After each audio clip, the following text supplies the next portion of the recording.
Welcome to I science. तो आज मैं आपके सामने फिजिक्स का जो मैकेनिकल प्रॉपर्टीज ऑफ फ्लूइड्स का जो चैप्टर है उसका लास्ट लेक्चर लेके आ रहा हूँ, लेक्चर नंबर 8। आज हमारा ये चैप्टर कंप्लीट होने वाला है। जैसे कि आपको पता है कि इसके पहला वाला जो वीडियो था वहाँ पे हमने एक बहुत इंपॉर्टेंट कंसेप्ट पढ़ा था, वो था equation of continuity and Bernoulli's equation. अब उसी को आगे लेते हुए अब हम करने वाले हैं applications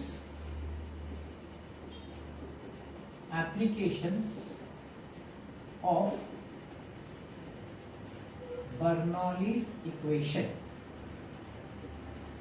हमने जो लास्ट वीडियो में या लास्ट लेक्चर में जो बर्नौलीज इक्वेशन के बारे में पढ़ा था, आपको याद होगा, यूज करेंगे तो आपको शायद रिकलेक्ट भी हो जाएगा।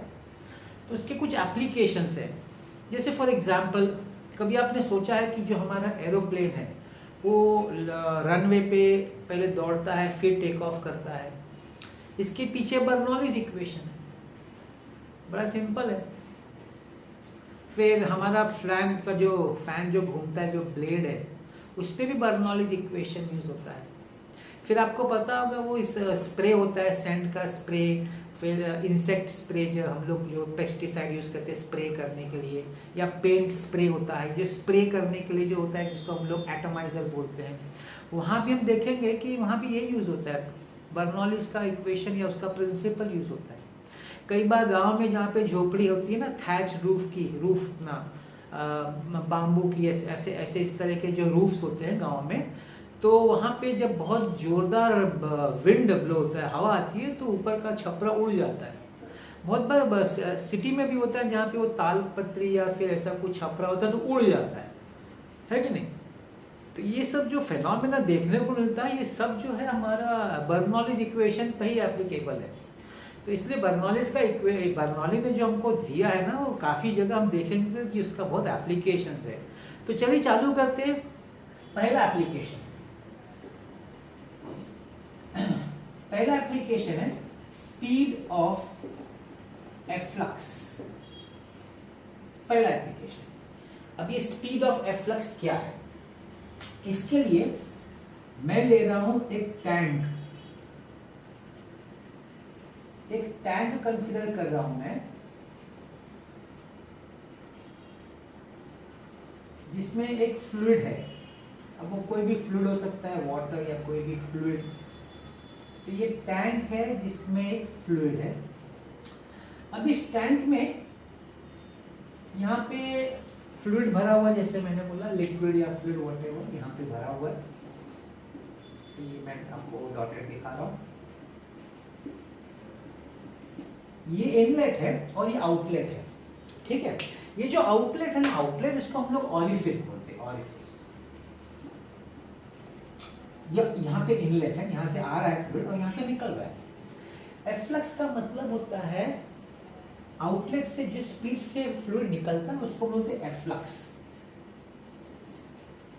आउटफ्लो फ्लूइड, जहां से फ्लूइड निकल रहा है उस जगह से जो भी उसका स्पीड होगा उसको हम लोग एफ्लक्स, मतलब उसी का हमको स्पीड पता करना। एफ्लक्स मतलब आउटफ्लो ऑफ द फ्लूइड, जहाँ से फ्लूइड निकल रहा है। जैसे डैम्स होता है, रेजर्वॉयर्स होता है, पानी भरा रहता है, फिर नीचे के गेट्स खुलते हैं तो पानी वहाँ से निकलता है, तो उसको बोलते हैं efflux. That is called as efflux, जहाँ से पानी का आउटलेट होता है। तो यहाँ पे पानी का आउटलेट है। अब आप ध्यान से देखेंगे तो ये सब कुछ, ये जो हाइट है इसको हम लोग ले लेते हैं h। ये एरिया है ऊपर का इनलेट का, इसको हम ले लेते हैं A1, area of cross section. यहाँ पे एरिया A2 है। जहाँ आप देख सकते हैं कि जो आपका एरिया A1 है दैट इज बहुत बड़ा है कंपेयर टू A2, काफी बड़ा है। यहाँ पे एक और चीज देखी जा सकती है कि यहाँ पे जो ये फ्लूइड निकलेगा उसकी कुछ वेलोसिटी होगी, let us take it as V2। और ये इनलेट जहाँ से फ्लूइड आ रहा है, यहाँ पे सपोज वेलोसिटी है V1। तो यहाँ से वेलोसिटी V1 से फ्लो होगा और यहाँ से V2 से निकलेगा। V1 से यहाँ से फ्लो, मतलब यहाँ से फ्लो अंदर की तरफ जा रहा है और यहाँ से बाहर निकल रहा है। तो हमारे पास ये सब कंसिडरेशन है। अब एक और चीज हम समझ सकते हैं कि डेफिनेटली V1 V2 से कम होना चाहिए इक्वेशन ऑफ कंटिन्यूटी के हिसाब से। जहाँ पे एरिया ज़्यादा होता है वहाँ पे वेलोसिटी कम होती है, और जहाँ पे एरिया कम होता है वहाँ पे वेलोसिटी ज़्यादा होती है, बिकॉज फ्लूइड इज इनकॉम्प्रेसिबल। तो साथ में मैं ये भी बोल सकता हूँ कि भाई V2 is greater than V1। अच्छा, व्हाट अबाउट द प्रेशर? भाई ये एटमॉस्फेयर को एक्सपोज्ड है, एटमॉस्फेयर के सामने, तो इसका प्रेशर P0 होगा। यहाँ से भी हवा एटमॉस्फेरिक प्रेशर है इधर भी, तो इसका ही प्रेशर P0 होगा। तो ये 2-3 क्वांटिटीज है जो आपको समझना है। अभी अगर हम समझ गए हैं तो कल या लास्ट वीडियो जो हमने देखा, आपने जो देखा होगा बर्नौलीज इक्वेशन में, तो उसमें कैसा है देखिए, उसमें है आपका P1 plus half rho V1 square plus rho G H1 is equal to P2 plus half rho V2 square plus rho G H2, यही है बर्नौलीज इक्वेशन।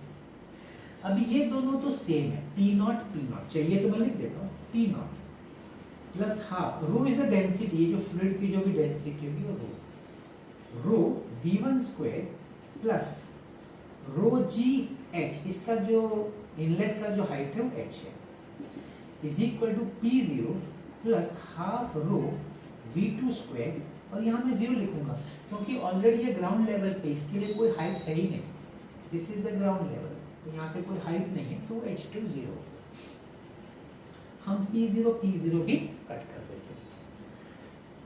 हमको निकालना है, देखिए हमारा एम है ये एफ्लक्स, ये स्पीड निकालना, हमारा एम है V2 फाइंड करना, we have to find V2, don't forget that. अभी V2 यहाँ पे और यहाँ पे V1 है, मुझे V1 को हटाना पड़ेगा। कैसे हटाते हैं देखिए, using equation of continuity. Continuity का इक्वेशन याद करिए क्या था, A1 V1 is equal to A2 V2। तो मैं बोल सकता हूं कि V1 is equal to A2 upon A1 into V2। अब ये जो मुझे V1 मिला है, मैं सब्स्टिट्यूट करता हूं मेरे बर्नौलीज इक्वेशन। तो जब आप सब्स्टिट्यूट करेंगे, हाफ रो V1 की जगह पे लिखेंगे A2 upon A1 the whole square into V2 square, square है, सब स्क्वायर है, plus rho GH is equal to half rho V2 square. अब हम लोग क्या करते हैं, इस पूरे को लेफ्ट में, राइट में शिफ्ट करते हैं, रो GH को यहाँ देते हैं, रो GH। इनफैक्ट रो से मैं डिवाइड भी कर देता हूँ, रो को निकाल देते हैं, डिवाइड बाय रो कर देता हूँ, तो यहाँ पे हो जाएगा half A2 upon A1 the whole square into V2 square plus GH is equal to half V2 square। अब मैं इसको वहाँ शिफ्ट कर देता हूँ, GH is equal to half V2 square minus half A2 upon A1 the whole square into V2 square। So GH is equal to half common, मैं V2 square को बाहर निकाला, 1 minus A2 square upon A1 square into V2 square। अब देखिए आपका A1 बहुत बड़ा है,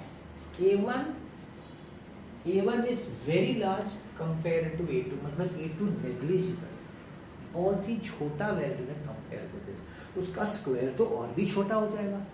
तो न्यूमरेटर का डिनोमिनेटर कंपेयर में नेग्लिजिबल है, तो इसको हम 0 लिख सकते हैं। A2 square upon A1 square is almost negligible. Reason ये है बिकॉज A1 A2 से बहुत बड़ा है, उसका स्क्वायर ही बहुत बड़ा होगा। तो क्या हुआ, 2GH is equal to V2 square, क्योंकि ये 1 बचेगा, तो V2 is equal root of 2GH। ये जो डेरिवेटिव जो फॉर्मूला है, ये एक साइंटिस्ट था जिसका नाम है टॉरिसेली।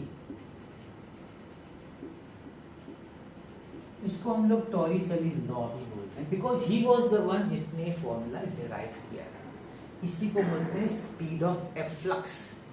इस जगह से, आउटलेट से जिस स्पीड से फ्लूइड फ्लो होगा, वो ये फॉर्मूला है, रूट ऑफ 2GH।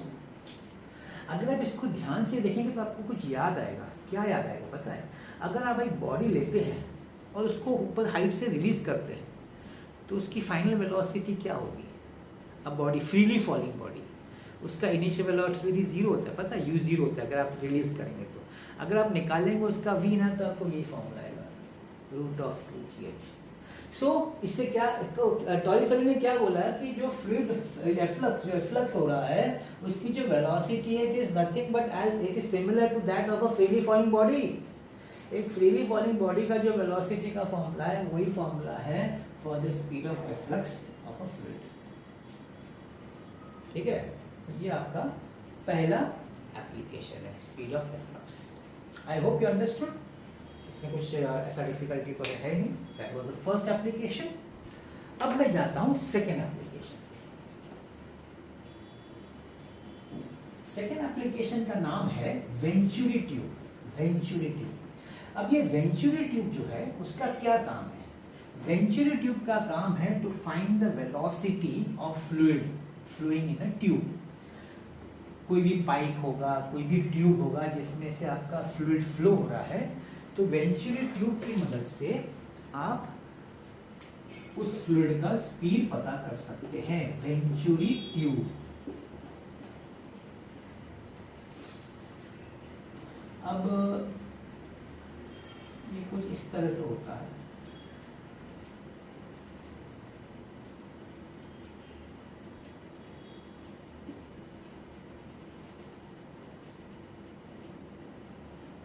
अब देख रहे हैं कि यहाँ पे आपका एरिया ऑफ क्रॉस सेक्शन बड़ा है और इसको हम लोग कंस्ट्रिक्शन बोलते हैं। कंस्ट्रिक्शन, कंस्ट्रिक्शन मतलब उसको दबा दिया गया, एरिया कम कर दिया गया। तो यहाँ पे जो एरिया है ना ये कम हो गया, ये पोर्शन का क्रॉस सेक्शन एरिया। ठीक है, अब यहाँ पे आपका फ्लूइड फ्लो हो रहा है। ये सपोज हम लोग ले लेते एरिया A1 और यहाँ पे जो वेलोसिटी वो ले लेते V1। इसका एरिया ऑफ क्रॉस सेक्शन ले लेते A2 और यहाँ पे जो वेलोसिटी वो ले लेते हम लोग V2।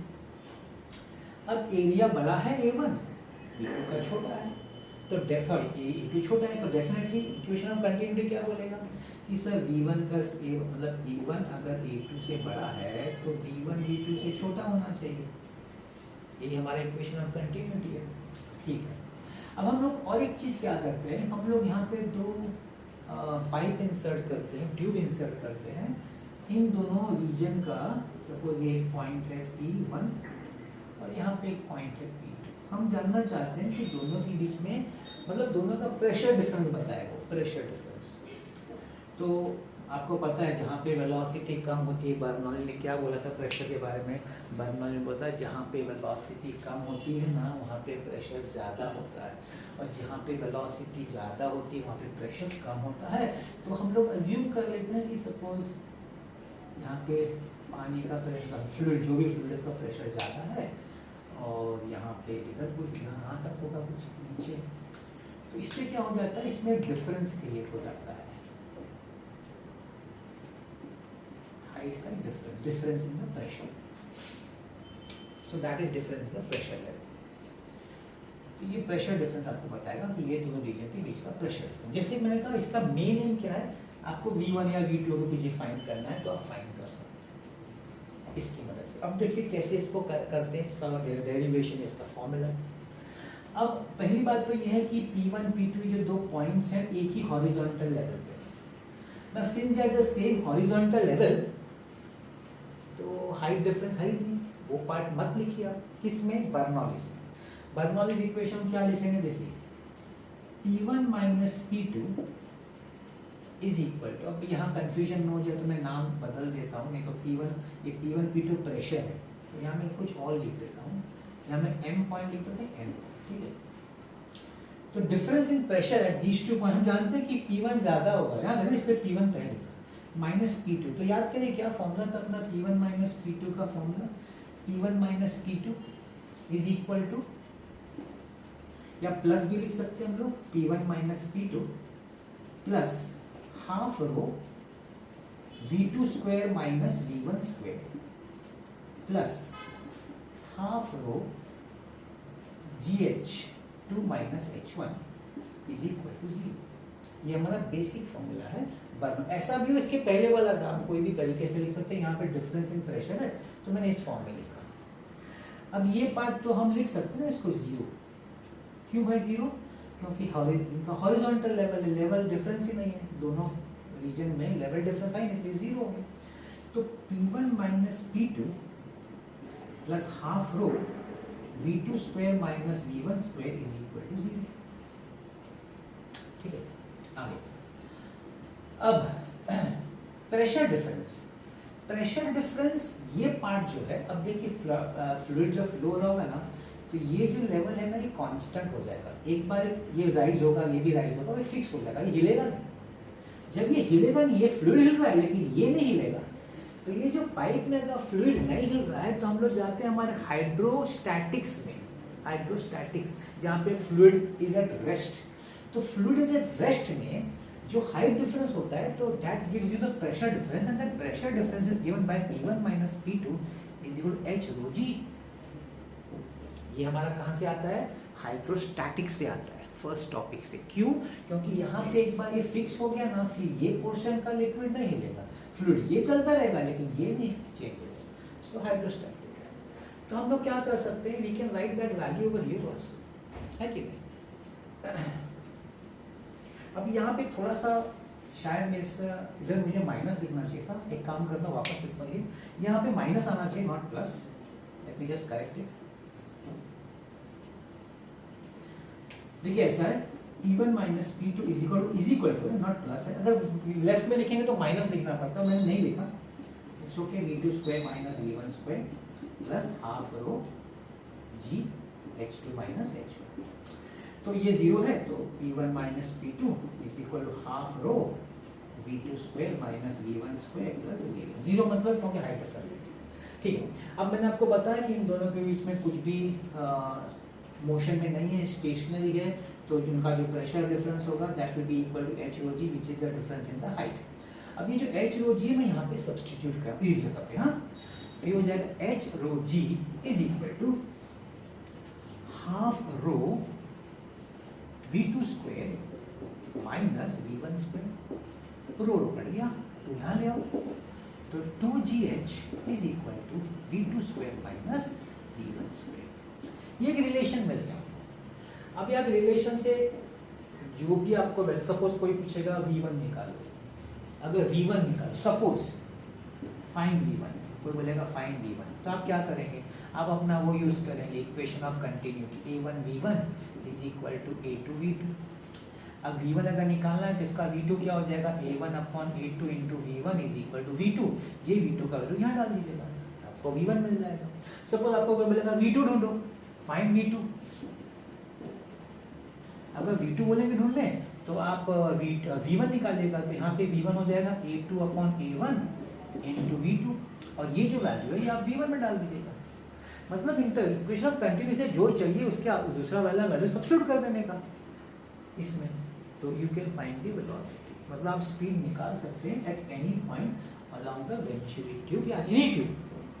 अभी सपोज क्या होता है, बीएमसी में पानी जाता है, आप जानते होंगे बीएमसी का पानी फ्लो होता है, अब पाइप में जाता है, बहुत बार ऐसा होता है हम लोग बोलते हैं अरे इससे प्रेशर कम आ रहा है, पानी कम आ रहा है, सोसाइटी वाले बोलते हैं आज प्रेशर कम आया। वो कैसे पता करते हैं? वो एक स्पेसिफिक पॉइंट्स पे उनके ट्यूब्स रहते हैं, और उस ट्यूब से उनको पता चलता है ये फॉर्मूला से कि प्रेशर कितना है, उस प्रेशर से पता चलता है। अभी उनको पता है कि इस एरिया में इतने प्रेशर में पानी छोड़ना है, इस एरिया में इतने प्रेशर में पानी छोड़ना है, तो कैसे पता चलेगा? वो हर एक जंक्शन पे, एक मेन पॉइंट्स पे ये ट्यूब रहता है, इस ट्यूब की मदद से पता कर सकते हैं कि पानी की जो स्पीड है उसको क्या कंट्रोल करें जिससे कि उतना प्रेशर से हम पानी रिलीज कर सकें। तो ये बर्नौलीज इक्वेशन यूज़ करें बीएमसी वाले जब आपको पानी सप्लाई करते हैं हर एक रीजन में। मैं बिल्डिंग की बात नहीं करूँ, रीजन की बात करूँ। एक पर्टिकुलर रीजन में एक पर्टिकुलर प्रेशर से जो पानी सप्लाई होता है ना, उसमें बर्नौलीज इक्वेशन ही यूज होता है। तो आपको भी समझ में आ गया सेकेंड वाला वेंचुरी ट्यूब। अब मैं आता हूँ थर्ड। अब ये दो जो एप्लीकेशन थे ना पहले दो, इसमें मतलब ये मैथमेटिकल पार्ट भी था, डेरिवेशन भी था। अब नेक्स्ट तीन जो एप्लीकेशन है वो थियोरेटिकल है, उसमें ऐसा मैथमेटिकल डेरिवेशन या इक्वेशन जैसा कुछ है नहीं, सिर्फ एक्सप्लेनेशन है। तो मैं तीसरे पे आता हूँ, lifting up of an aeroplane, जिसके बारे में मैंने आपसे भी बात किया था, बड़ा इंटरेस्टिंग है।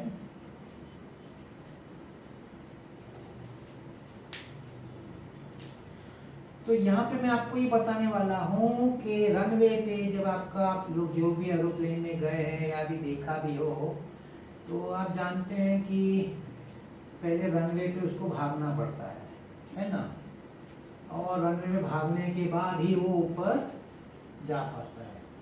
अब इसमें बहुत लोग को एक गलत फहमी होती है। क्या गलत फहमी ये हो सकती है कि सर वो भागता है रनवे पे और बाद में पायलट उसको प्लेन को ऊपर उठाता है।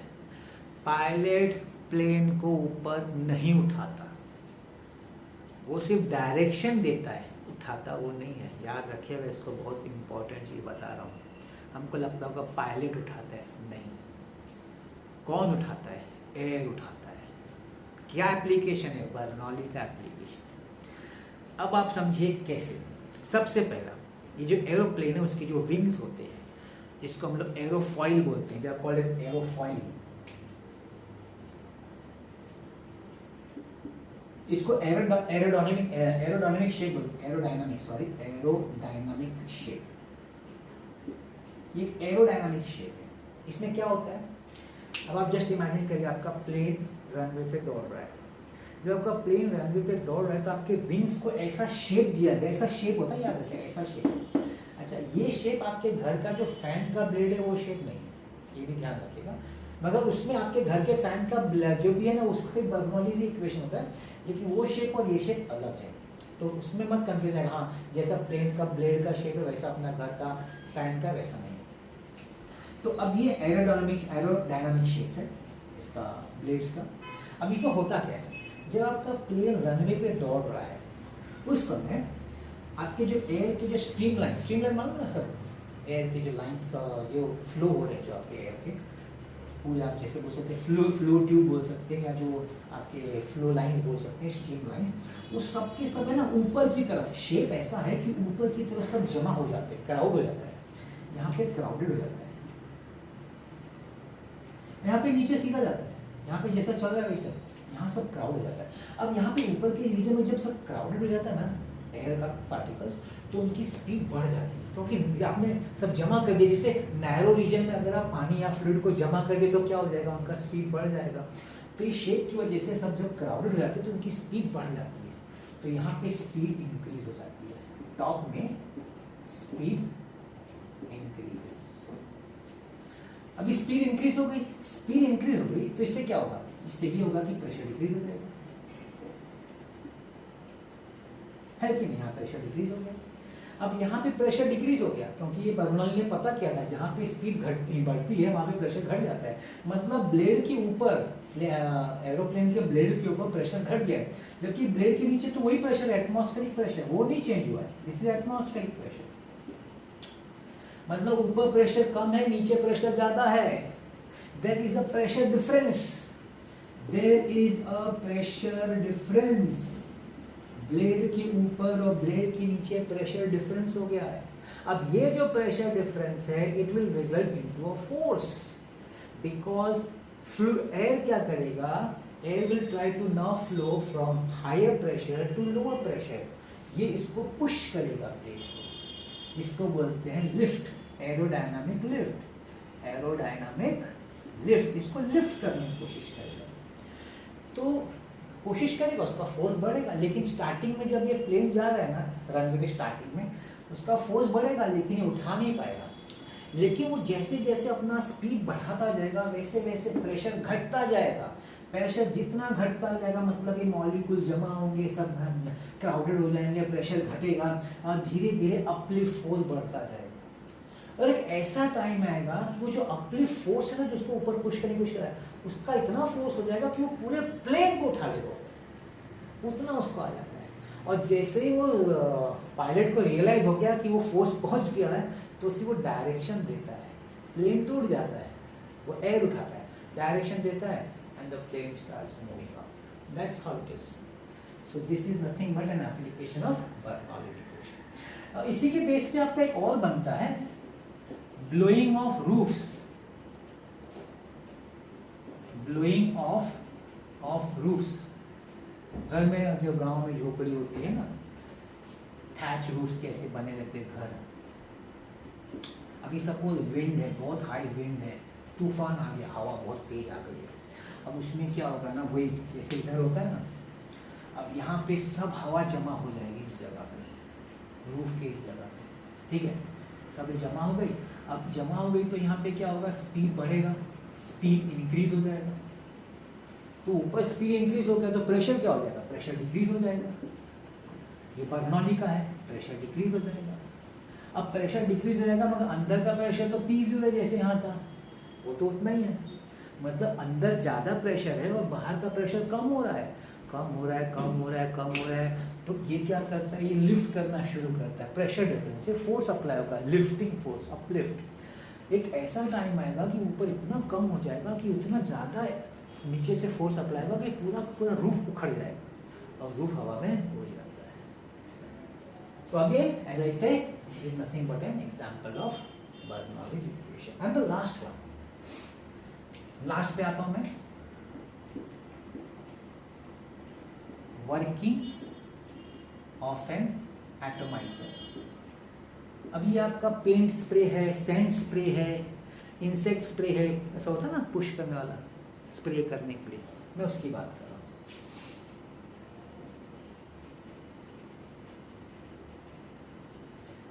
तो ये तो बहुत लोगों ने, आप लोगों ने अपने घरों में देखा ही होगा, यूज करते हैं लोग।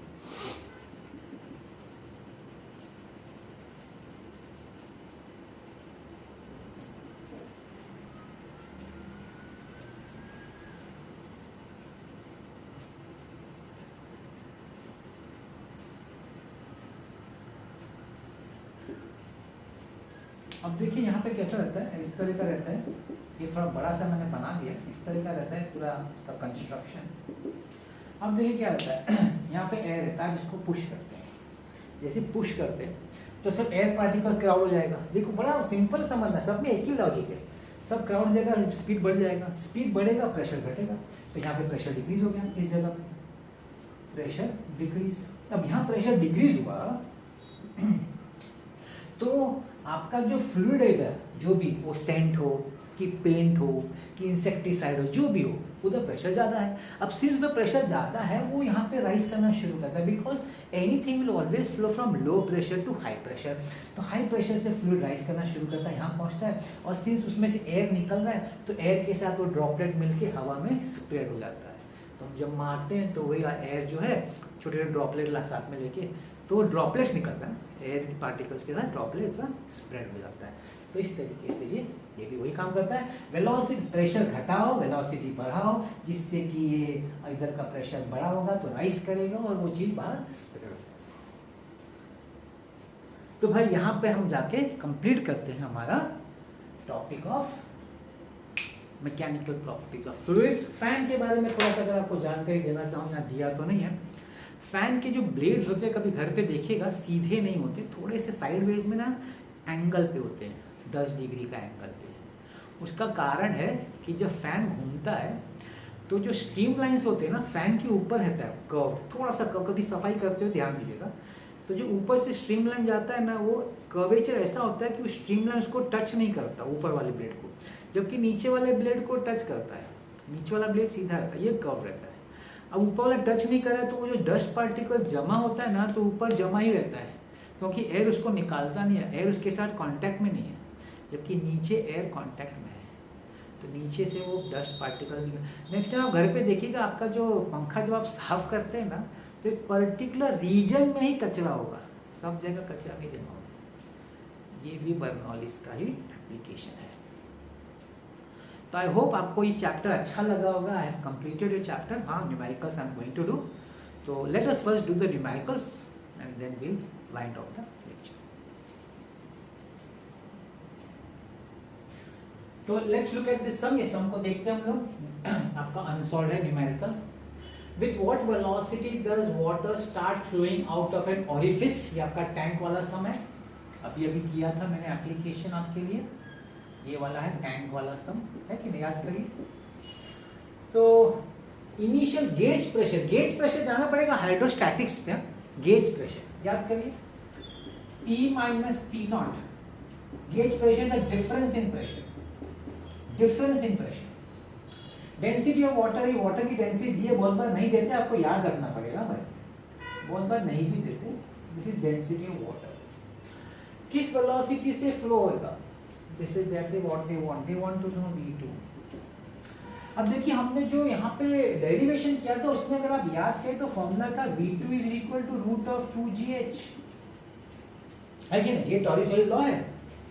लेकिन आप क्वेश्चन पूछेंगे सर यहाँ पे h तो है ही नहीं, अभी क्या करेंगे, एक काम करते हैं, गेज प्रेशर का लिए फर्स्ट अपना topic hydrostatics, gauge pressure difference is equal to h rho g, gauge pressure को h rho g, तो गेज प्रेशर दिया उन्होंने 4 × 10⁵ इज इक्वल, अब आप रो को नीचे ले आइए, इज इक्वल टू gh, देखिए आपके पास gh का वैल्यू है, क्या मैं gh के वैल्यू को यहाँ पे सब्स्टिट्यूट कर सकता हूँ, कर सकता हूँ, v2 is root of 2 × gh का वैल्यू है 4 × 10⁵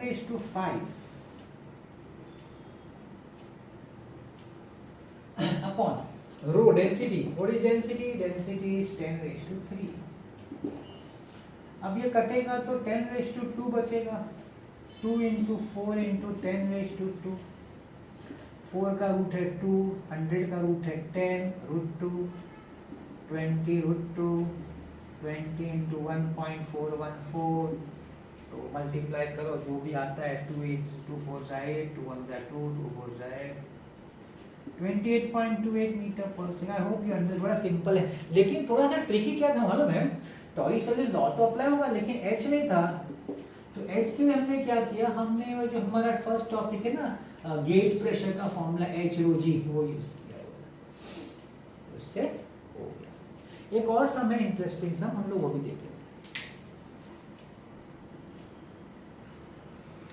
तो चलिए एक और सम देख लेते हैं, मुझे अच्छा सम लगा, सॉल्व एग्जाम्पल है, जैसे मैंने पहले भी कहा सॉल्व एग्जाम्पल बड़े अच्छे अच्छे सम्स हैं और ट्रिकी भी हैं, ना कोई पढ़ाता है ना कोई पढ़ता है, ये एक प्रॉब्लम है। चलिए मैं आपके सामने रखा हूँ इधर, water flows through a tube, वेंचुअल ट्यूब है आपके सामने, फाइंड द दिया हुआ डायग्राम आपको, find the difference in mercury level, इसको मर्क्यूरी से ट्यूब मर्क्यूरी मैनोमीटर या ट्यूब से कनेक्ट किया, यूट्यूब से, ये प्रेशर डिफरेंस बता रहा है, मतलब ये हाइट बता रहा है डिफरेंस, ये डिफरेंस इन हाइट जो है it will result in what is called as difference in pressure, P1 - P2 is equal to h rho g, है ना, क्योंकि ये स्टेशनरी फ्लूइड है, एक बार ये फिक्स हो गया फिर ये मूव नहीं होता, ये डिफरेंस इन हाइट जो है वो that is related to pressure. अच्छा क्या दिया हुआ है, पॉइंट ए पे यहाँ पे आपको वेलोसिटी v1 दी है 2 मीटर पर सेकेंड, पॉइंट डी पे वेलोसिटी v2 दी हुई है आपको 5 मीटर पर सेकेंड, g का वैल्यू दिया हुआ है, specific gravity, word specific gravity को अच्छे से समझ लीजिए, स्पेसिफिक ग्रेविटी एक्चुअली डेंसिटी होता है कंपेयर टू वाटर, तो जिस भी फ्लूइड का आपको स्पेसिफिक ग्रेविटी देना उसको आप वाटर से मल्टीप्लाई कर दीजिए, वाटर का है 10⁵, तो इसका मतलब है डेंसिटी ऑफ मर्क्यूरी की अगर हम बात करें तो दैट इज 13.6 × 10⁵ किलोग्राम पर मीटर, जिसका भी स्पेसिफिक ग्रेविटी दे, याद रखिएगा किसी फ्लूइड का, तो उसको 10⁵, क्योंकि पानी का ये specific gravity with respect to water होता है कंपेयर, तो पानी के डेंसिटी से मल्टीप्लाई करें, क्योंकि पानी का डेंसिटी होता है 10⁵, ठीक है। अब देखिए क्या बोला है कि भाई ये हाइट बता दो, डिफरेंस हाइट, ये जो डिफरेंस है ना मर्क्यूरी लेवल h निकाल, तो ये तो हमको पता है हमारे हाइड्रोस्टैटिक्स से, और बर्नौली से क्या हमने पता किया, अभी थोड़ी देर वेंचुअल ट्यूब याद करिए, वेंचुअल ट्यूब में क्या था, P1 - P2 is equal to half rho v2 square minus v1 square, और यहाँ हमने जीरो लिखा था क्योंकि हाइट डिफरेंस नहीं था ना, हमने जीरो लिखा था, तो हमारे पास एक ये है और एक ये है। अब यहाँ पे समझना बहुत जरूरी है, ये जो है ना this is related with your water, ये ट्रिकी क्यों मैं बता रहा हूँ, ट्रिकी क्यों है, यहाँ पे डेंसिटी ये वाटर की है, वाटर, और ये वाटर नहीं है, ये जो है मर्क्यूरी है। अब हर बार अगर सेम होगा तो चलो रो सेम ले लिया, लेकिन यहाँ पे उन्होंने चालाकी क्या की, उन्होंने पानी का डेंसिटी नहीं दिया, तो सब लोग क्या करेंगे, दोनों जगह जो रो है ना, दोनों जगह लोग 13.6 यूज करेंगे, विच इज रॉन्ग। जब आप इवेंचुअली ट्यूब पे अप्लाई कर रहे हैं तो आप वाटर लेंगे, जब आप ये यूट्यूब पे इधर इस पे अप्लाई करें तो आपको मर्क्यूरी का लेना पड़ेगा। आप समझ रहे, तो मैं यहाँ लिखता हूँ ये P1 माइनस P2 में H rho of mercury into G is half rho of water into V2 square minus V1 square. Let's substitute H into density of mercury 13.6 into 10 raise to 3 9.8 half 10 raise to 3 V2 square. हमारा V2 किधर है, V2 हमारा 5 है तो ये 25 हो जाएगा। V1 हमारा 2 है तो स्क्वायर करके 4 हो जाएगा। 10 रेज़ टू 3 कट जाएगा। मुझे H चाहिए, H is equal to 2 cross multiply 25 minus 4 is 21 upon 13.6 into 9.8। अब इसको आपको मल्टीप्लाई करना है, जो भी आंसर हो। अभी टेक्स्ट में ऐसा आंसर दिया है, कभी कभी टेक्स्ट में रॉन्ग देते हैं। लास्ट वीडियो मेरा जो सम किया था उसमें लास्ट का जो पार्ट था आंसर मैंने बाद में रियलाइज़ किया टेक्स्ट बुक का आंसर लिखा, फिर मुझे रियलाइज़ हुआ कि वो टेक्स्ट बुक में आंसर रॉन्ग दिया हुआ है। वो ठीक है, वो आप कैलकुलेशन करना पड़ेगा। तो टेक्स्ट बुक में ऐसा आंसर दिया है, शायद राइट भी हो, ऐसा नहीं बोल रहा हूँ। आंसर है तो इसमें ट्रिक क्या था, ट्रिकी पार्ट कि आप जो तो डेंसिटी आपके फॉर्मूला में आ रहा है, एक तो आपको आ रहा है हाइड्रोस्टैटिक्स और आपको बर्नौली से आ रहा है, वो जो दोनों का जो डेंसिटी है वो अलग अलग है। यहाँ पे मर्क्यूरी यूज हुआ, यहाँ पे वाटर यूज हुआ है। तो जब आप बर्नौली का जहाँ यूज करें डेंसिटी, वहाँ पे आप वाटर यूज करिएगा, और जहाँ पे आप प्रेशर डिफरेंस का उसमें मर्क्यूरी का, तो हाँ मर्क्यूरी, इसको मत भूलिएगा, नहीं तो इस सम में कुछ भी नहीं। तो स्टूडेंट्स आज हमारा ये चैप्टर कंप्लीट होता है, मैकेनिकल प्रॉपर्टीज ऑफ फ्लूइड्स। मैंने पूरी कोशिश की हर एक चीज़ आपको पढ़ाऊँ, डेप्थ में पढ़ाऊँ, कंसेप्ट आपका क्लियर करूँ, क्योंकि जब कंसेप्ट क्लियर होता है, हर चीज़ क्लियर होती है, तो आपको मजा आएगा एग्जाम देने में, MCQ सॉल्व करने में, ये समय अच्छा लगता है, फील होता है कि नहीं। तो यहाँ पे हमारा सेकेंड चैप्टर कंप्लीट होता है, और नेक्स्ट लेक्चर से I will be starting with kinetic theory of gases and radiation, that is the third chapter. So I hope you have enjoyed this chapter as well as this video of today's. तो if you have liked it then please don't forget to like, share and subscribe, और I am thankful to you for watching this video. Thank you so much.